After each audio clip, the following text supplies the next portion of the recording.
Sorry about that. We'll continue. Let's see. Thus each mother spoke of her baby, and their babies talked after their own fashion, and made use of the little nippers that they had in their tails to nip the beard off the beetle. They are always busy about something, the little rogues, said the mother, beaming with maternal pride. But the beetle felt it a bore, and he therefore inquired the way to the nearest dung-heap.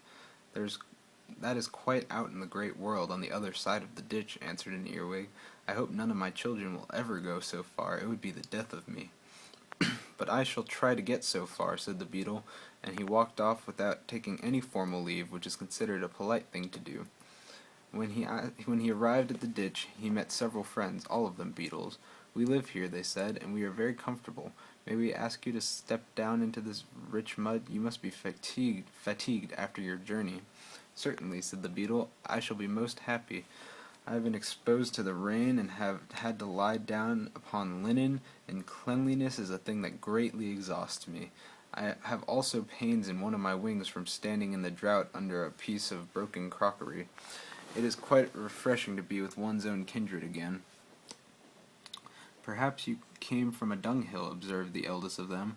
No, indeed, I came from a much grander place, replied the beetle. I came from the emperor's stable, where I was born, with golden shoes on my feet.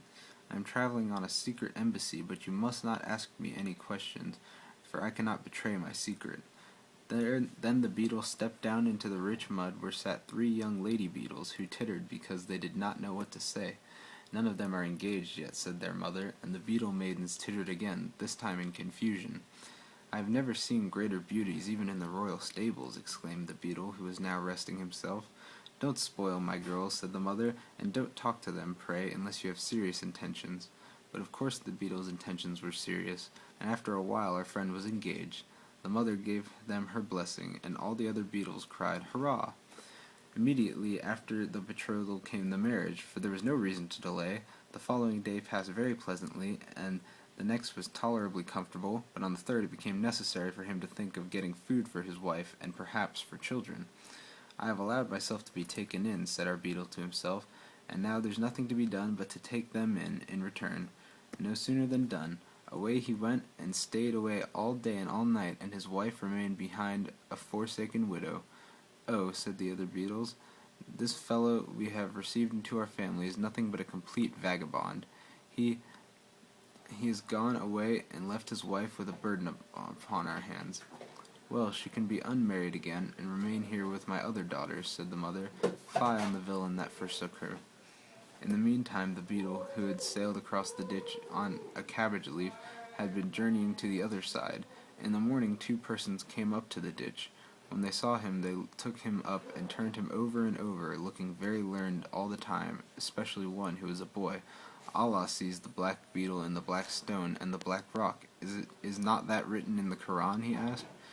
Then he translated the beetle's name into Latin, and said a great deal upon the creature's nature and history. The second person, who was older and a scholar, proposed to carry the beetle home, as they wanted just such good specimens as this. Our beetle considered this speech a great insult, so he flew suddenly out of the speaker's hand. His wings, which were dry now, carried him a great distance, till at last he reached a hothouse, where a sash of the glass roof was partly open, so he quietly slipped in, and buried himself in the warm earth. It is very comfortable here, he said to himself, and soon after fell asleep. Then he dreamed that the emperor's horse was dying, and had left him his golden shoes, and had also promised that he should have 2 more. All this was very delightful, and when the beetle woke up, he crept forth and looked round upon him. What a splendid little place this hot house was! At the back, large palm trees were growing, and the sunlight made the leaves look quite glossy, and beneath them was a profusion of luxuriant green, and of flowers red like flame, yellow as amber, or white as new-fallen snow. What a wonderful quantity of plants, cried the beetle. How good they will taste once they are decayed. This is capital storeroom. There must certainly be some relations of mine living here. I will just see if I can find anyone with whom I can associate. I'm proud, certainly, but I'm also proud of being so. Then he prowled about in the earth, and thought, what a pleasant dream that was about the dying horse and the golden shoes he had inherited. Suddenly a hand seized the beetle and squeezed him, and turned him round and round.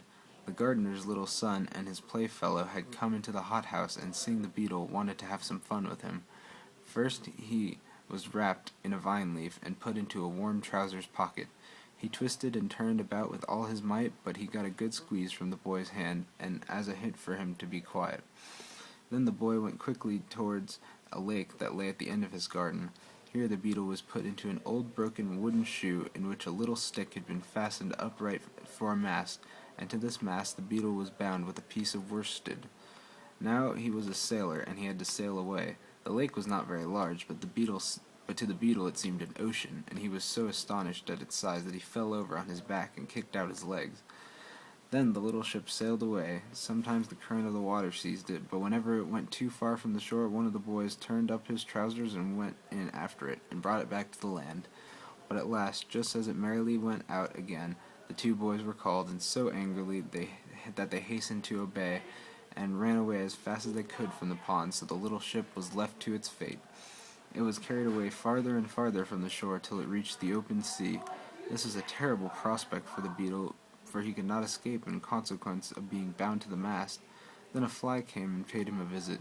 "What beautiful weather," said the fly. "I shall rest here and sun myself." "You must have a pleasant time of it."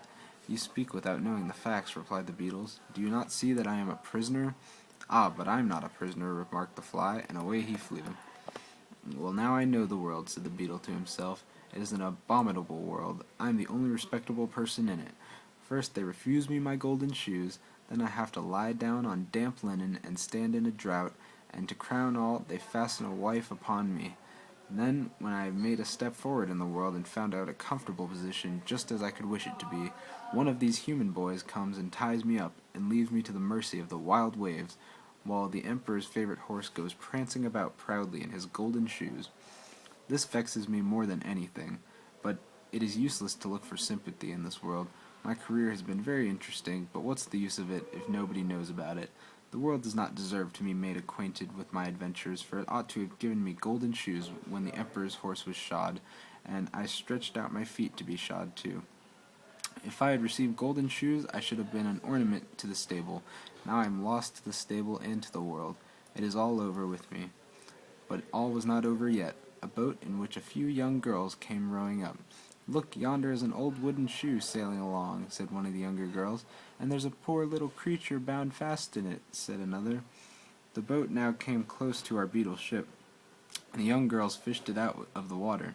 One of them drew a small pair of scissors from her pocket and cut the worsted without hurting the beetle, and when she stepped on the shore she placed him in the grass. "There," she said, "creep away, or fly if thou canst. It is a splendid thing to have thy liberty." Away flew the beetle, straight through the open window of a large building. There he sank down, tired and exhausted, exactly on the mane of the emperor's favorite horse, who was standing in his stable, and the beetle found himself at home again. For some time he clung to the mane, that he might recover himself. "Well," he said, "here I am, seated on the emperor's favorite horse, sitting upon him as if I were the emperor himself. But what was it the farrier asked me? Ah, I remember now. That's a good thought. He asked me why the golden shoes were given to the horse. The answer is quite clear to me now. They were given to the horse on my account." And this reflection put the beetle in good temper. The sun's rays also came streaming into the stable and shone upon him, and made the place lively and bright. "Traveling expands the mind very much," said the beetle. "The world is not so bad after all, if you know how to take things as they come." That's that one. Night night.